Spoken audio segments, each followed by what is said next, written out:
Hello বন্ধুরা, তোমরা অনেকেই জানো, আবার অনেকেই জানো না যে আমি চুলে স্ট্রেটনিং করিয়েছি, মানে স্মুথনিং করিয়েছি। তো তারপরে স্মুথনিংয়ে 3 দিন পর ওয়াশটা ছিল, তো চুলটা ওয়াশ করে নিচ্ছিলাম।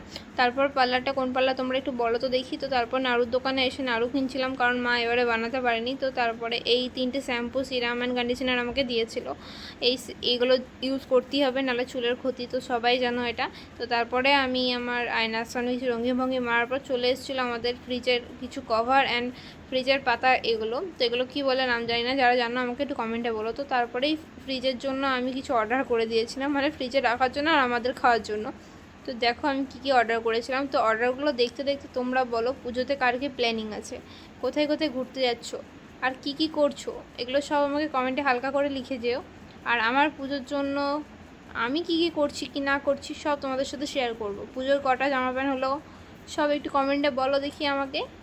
টাটা।